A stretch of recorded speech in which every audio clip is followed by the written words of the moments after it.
I think the standard is to find things that provoke us and surprise us, and work which is enjoyable. I mean, I think a lot of European low-budget films are doing more to tell us what a grim world it is than they are to make us tap our feet. So it's difficult to find light things and comedies and so on.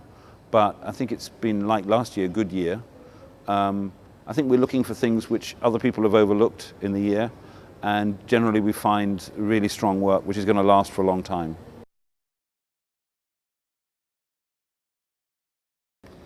It's very difficult because you have to look at a lot of films, and it's difficult because you have 5 opinions, and often we disagreed. So you have to build up, in a way, votes, and you have to speak about which films you're most passionate about. So it's difficult from that point of view. I think that to have a European competition, you're looking at a certain kind of films, and generally we all look at world cinema and we say, okay, well, there's something, in order to get all of the colors in cinema, we get something from Asia and some interesting Latin American work and so on. And when you have just European cinema, you're very focused on how to balance out different national cinemas, how to make sure you have not 4 French movies, but 2 French movies and so on. So there are difficulties in making those choices then.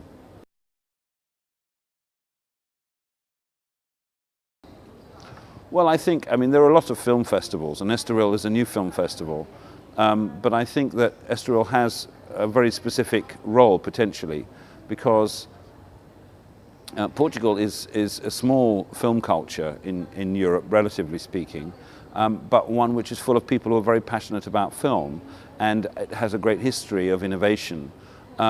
So if this country has what is in effect a national independent film festival, or a larger one than something like Fantasporto or Indie Lisboa, it has something which is supposed to be a little bit broader, and if it focuses on European film, I think that it will be rather a unique festival, and I think it's building up to be something which is, has a very strong character. So for instance, we're having these meetings. So this week there's a meeting of distributors coming.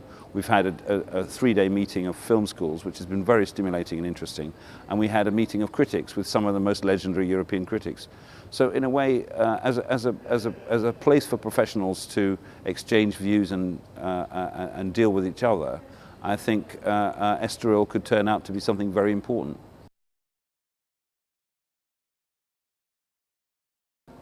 Well, for me, I've just spent 3 days watching the film school films and dealing with that, and we didn't have that before, and it's exciting because we've got young filmmakers here from all over Europe, and we've got lots of film students from Portugal who have taken a real interest in Estoril, and that's very important because last year we didn't have enough of that participation. It takes a while for an event like this to develop a public, and last year everyone was in the Bairro Alto, and now they're at the festival. That makes a big difference to everybody. I think that the Bertolucci retrospective is rather a wonderful thing, and I'm very happy about having all of that. I don't know. I think the festival's developing a character, and I think it's to do with the choice of the competition films and the range of other sidebar events.